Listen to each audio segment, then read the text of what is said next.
அதிமுகவே இன்றைக்கு கோமா நிலைக்கு தள்ளப்பட்டிருக்கின்றது. தொடர்ந்து இந்த ஆட்சியின் மீது வசைப்பாடி கொண்டிருந்த அண்ணாமலை கூட இந்த ஆட்சி, இந்த கூட்டணி கட்டமைப்பு வலுவாக இருக்கிறது என்று சொல்லியிருக்கின்றார். முத்துராமலிங்க தேவரை போற்றுகின்ற ஆட்சி இது. எந்த அரசியல் கட்சியாவது நாங்கள் இந்த தேர்தலில் தோல்வியடையோம் என்று சொல்லுவார்களா? சொல்லுங்கள். ஜாம்பவான்கள் என்று கருதப்படுகின்ற நாட்டையே ஆண்டு கொண்டிருக்கின்ற கட்சிகளை கூட அதிர வைத்திருக்கின்றார். நவம்பர் மாதத்திற்குள் இந்த திருப்பணிகளை முடித்து பக்தர்கள் வழிபாட்டிற்கு அர்ப்பணிப்பதற்குண்டான திட்டமிடல் நடைபெற்று கொண்டிருக்கின்றது. இந்த பணிகளை மேற்கொண்டு பணியாற்றுகின்ற சபதியும் முழு வெற்றியோடு உண்மையான மனதான அர்ப்பணிப்போடு இந்த பணிகளை நல்ல முறையிலே செய்வதால் நவம்பர் மாதத்தில் நிச்சயமாக இதற்கு குடமுழுக்கு நடக்கும் என்று உறுதியளிக்கின்றேன்.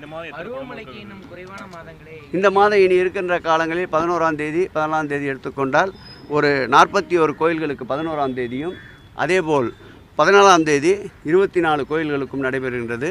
கிட்டத்தட்ட 3700 தொடும் என்ற நிலையில் இருக்கின்றது. பருவமழைக்கு இன்னும் குறைவான மாதங்களே இருக்கிறது. வடசென்னையில் பட்டாளம் உள்ளிட்ட ஒரு சில பகுதிகளில் இன்னுமே தண்ணி நிற்கக்கூடிய ஒரு சூழல் நம்ம பார்க்க முடியுது. எந்த அளவுக்கு தயாராக இருக்கணும் அந்த பருவமழை எதிர்கொள்வதற்கு அரசு சார்பாக? நண்பர் நல்ல ஒரு நிருபர், நல்ல கேள்விகளை கேட்கக்கூடியவர். அந்த மழை தண்ணீர் நிற்கக்கூடாது என்பதற்காகத்தான் இந்த ஆஞ்சநேயர் கோயில் பக்கத்தில் 3 தனித்தனியாக 120 HP கொண்ட மோட்டார் திறனளவு கொண்ட மோட்டரை தற்காலிகமாக நிறுவியிருக்கின்றோம். அந்த டிமலஸ் ரோடு முழுவதுமாக மழைநீர் கால்வாய் பணி நடந்து கொண்டிருக்கின்றது. போக்குவரத்தை கூட மாற்றம் செய்துவிட்டு அந்த பணிகளை துரிதப்படுத்தியிருக்கின்றோம். நேற்றைக்கு கூட நானும் மேயரும் அந்த தொகுதியுடைய சட்டமன்ற உறுப்பினரும் மாநகராட்சியுடைய ஆணையாளரும் அதேபோல் பணிகள் டிசி சிவா அவர்களும் ஒருங்கிணைந்து ஆய்வினை மேற்கொண்டோம். அது சம்பந்தமான பணிகளுடைய முன்னேற்றத்தை விரைந்து செயல்படுத்த சொல்லியிருக்கின்றோம். இந்த மாத இறுதிக்குள் எவ்வளவு நிறைவாக பணிகளை நிறைவேற்ற முடியுமோ பணியாளர்களுடைய ஷிஃப்ட்டுகளை அதிகப்படுத்த சொல்லியிருக்கின்றோம். பகல் நேரத்தில் மாத்திரமல்லாமல் 2 ஷிஃப்ட்டுகளாக ஆக்கி இரவு நேரத்திலும் பணியாற்ற பணித்திருக்கின்றோம். இந்த மழைக்குள்ளாக அந்த பணியை முடிக்கின்ற ஒரு வேகத்தை எடுத்துக்கொண்டிருக்கின்றோம். அந்த பணி நிறைவு பெற்றால் நிச்சயமாகவே அந்த பகுதியில் தேங்குகின்ற தண்ணீருக்கு ஒரு பெரிய ரிலீஃபாக இருக்கும். எடப்பாடி பழனிசாமி பாவம், அவர் சும்மா கேட்டுனே இருக்கிறீங்க. மதுரையில் முத்துராமலிங்க தேவருடைய பேர் ஏர்போர்ட்டுன்னு சொல்லியிருக்காரு. ஏற்கனவே முத்துராமலிங்க தேவரை போற்றுகின்ற ஆட்சி இது, புகழ்கின்ற ஆட்சி. நிச்சயமாக எதிலெல்லாம் வாய்ப்புகள் இருக்கின்றதோ அவர் சிறப்புக்கு சிறப்பு சேர்க்க என்னாலும் எங்களுடைய முதலமைச்சர் தவறமாட்டார். எம்மதமும் சம்மதமே, எல்லோருக்கும் எல்லாம் என்ற கொள்கையின் அடிப்படையில் ஆட்சியை சோற்றுபவர்.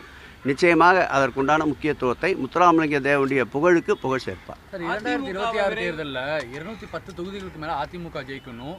சட்டமன்ற தேர்தலில் திமுகவுக்கும் அதிமுகவுக்கும் தான் போட்டின்னு எடப்பாடி சொல்லியிருக்காரு. இதை நீங்கள் எப்படி பார்க்குறீங்க? எந்த அரசியல் கட்சியாவது நாங்கள் இந்த தேர்தலில் தோல்வியடையோம் என்று சொல்லுவார்களா? சொல்லுங்கள். அவர் கம்மியாக சொல்லிவிட்டார். 234 என்று சொல்லியிருக்க வேண்டும். பாவம் 210 நெட்டி கொண்டிருக்கின்றார். இந்த ஆட்சியை பொறுத்தளவில் இது மக்கள் விரும்புகின்ற ஆட்சி. தொடர்ந்து இந்த ஆட்சியின் மீது வசைப்பாடி கொண்டிருந்த அண்ணாமலை கூட நேற்றைக்கு இந்த ஆட்சி மக்கள் தளத்திலே வலுவாக நின்று கொண்டிருக்கின்றது. இந்த ஆட்சி, இந்த கூட்டணி கட்டமைப்பு வலுவாக இருக்கிறது என்று சொல்லியிருக்கின்றார். அதிலிருந்து எங்களுடைய முதலமைச்சருடைய நிர்வாகத்திறனும் எதிர்கட்சிகளை, தோழமை கட்சிகளை நடத்துகின்ற விதமும், குறிப்பாக தோழமை கட்சிகளை அரவணைக்கின்ற விதத்தால் இன்றைய தமிழக அரசியல் களத்தில் ஜாம்பவான்கள் என்று கருதப்படுகின்ற நாட்டையே ஆண்டு கொண்டிருக்கின்ற கட்சிகளை கூட அதிர வைத்திருக்கின்றார். திருப்பி போச்சுல்ல. அதிமுக விரைவில் ஐசியூல தான் ஆம்புலன்ஸ்ல தான் ஏற்றணும்னு உதயநிதி பேசுகின்றாரு. அதுக்கு எடப்பாடி நாங்க பேசினா இன்னும் அசிங்கமா போயிடும், நாங்க கை தூக்குனா கை ஆடுறது இல்லை அப்படின்ற ஒரு மாதிரி பேசுறாரு. சரி, நான் இன்னும் கூடுதலான வார்த்தை சொல்றேன். அதிமுகவே இன்றைக்கு கோமா நிலைக்கு தள்ளப்பட்டிருக்கின்றது.